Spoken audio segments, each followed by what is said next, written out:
East Haven, Connecticut, murder. Destiny Rumley, age 21, December the 30th, 2025, stabbed to death by this monster man here in a domestic situation, possibly a boyfriend or a significant other, age 21. Real justice here can be nothing but the death penalty. God bless her family. Let's look at the chaotic scene inside a New Haven courtroom earlier today. The family of a 21-year-old woman stabbed to death, lunging towards that suspect during his first.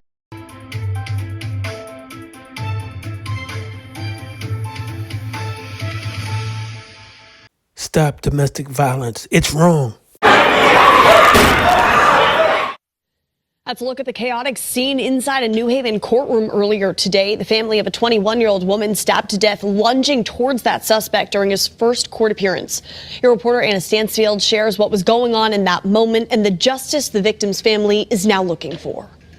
The typically routine court appearance turned into anything but that here during Tyreek Black's arraignment. He's accused of stabbing and killing 21-year-old Destiny Rumley. Her family inside the courtroom here today, lashing out in a moment of anger and emotion.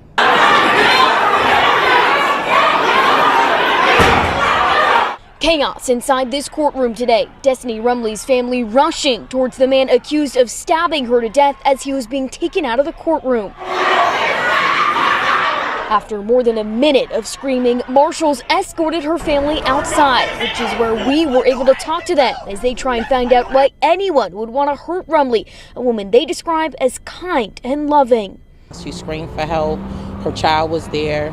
Now we have to end 2025 and mourning and grieving instead of celebrating 2026. Angel Hubbard is Rumley's cousin, at a loss for words, trying to process the fact that her family member was stabbed to death by a man she says she hardly even knew. This is a shock to the family. Like, who is this character? Because you can't even call him a person. For someone of this horrendous act, you're not even a person. So it's a character. Black appeared in court for the first time this morning, shedding tears in front of the judge. He's facing several charges after being accused of stabbing Rumley 9 times in front of her 3-year-old son. When police arrived at the scene, officers were forced to break a window to try and get the child out to safety while Black barricaded himself behind a locked door. Rumley was taken to the hospital where she later died. You brutally stabbed her. What justice can we get?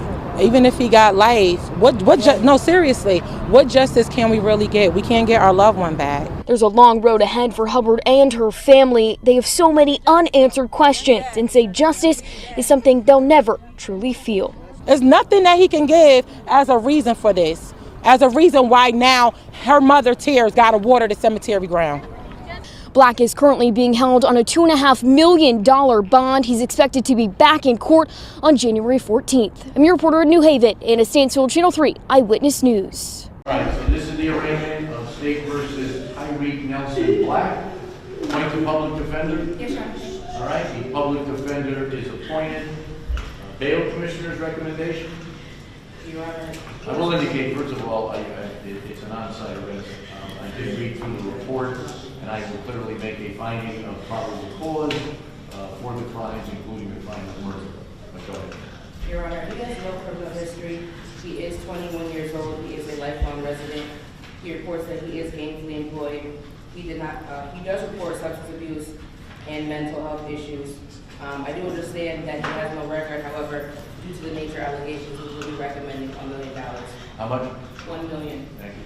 State. Your Honor, in this incident, the defendant is charged with murder.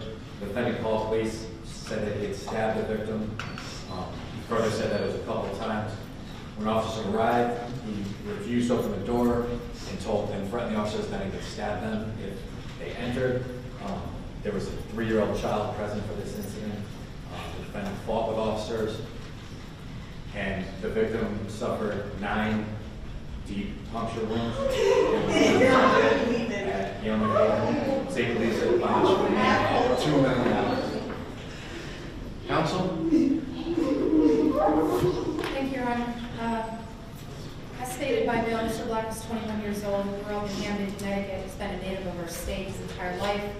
He attended school, graduated from ACES, and as stated, he has no criminal record. Your Honor, Mr. Black is truly a product of his environment, his upbringing. His background consists mostly of depending on state benefits, grew up in foster care, multiple ineffective DCF involvements. Lack of guidance and support led Mr. Black down the trail of mental health issues. He has multiple diagnoses, including PTSD, multiple stays at inpatient services, outpatient services, and many prior suicide attempts. Even though through all this turmoil in his life, he was trying. Prior to this incident, he was working part-time in Wallingford as a flagger. He had recently completed programs in treatment and was doing well. Mr. Black is also extremely remorseful for this incident. We ask that you take that into consideration when setting the bond for Mr. Black. Well, he is 21 years of age. I guess he does not have any previous record, is that correct? No, Your Honor. I mean, obviously, I read through the report. It is, I know he's emotional right now, but it's a very disturbing report to read when people are calling the police, indicating someone is screaming and asking or requesting help, and then he called actually the police and indicated, quote, "I just stabbed my bitch," close quote. The police were able to get the child, I guess, out through a window, the 3-year-old. He finally let the police in, according to the report. And I believe the defendant, even down at the station, did not disagree. She was calling the police because he had made an oral threat. And as a result of her attempting to call the police is when he admits that he took out a knife and he did stab her. It does indicate, as the state said, that it looks like there were a number of numerous wounds on the victim. The victim was alive when the police were there, but obviously she succumbed to these injuries. Also sounds like they had a prior relationship some time ago, and there was some attempt over the last few weeks, according to the defendant, to rekindle it. It certainly calls for a serious bond, a domestic homicide of someone. I'll set the bond at $2.5 million at this particular time. It's going to be transferred over to Part A. That's where the serious cases go, through 35 Church Street. I'm going to transfer it over there for January 14th. The bond is set without prejudice. Certainly, if you're going to get a public defender over there, they would have the right to argue the bond again over there. But January 14th would be the next date at 235 Church Street. Thank All you. right, thank you. Yeah, your brother gonna die out in the fish.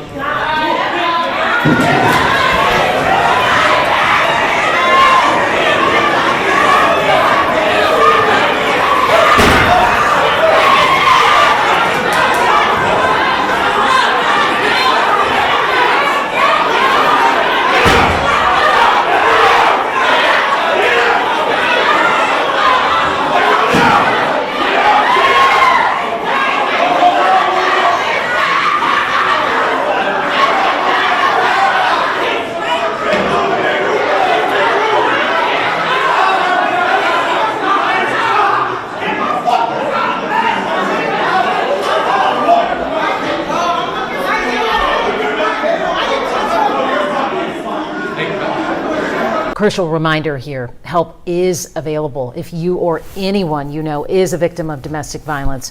You can call the phone number there on your screen or simply text the word START to 88788.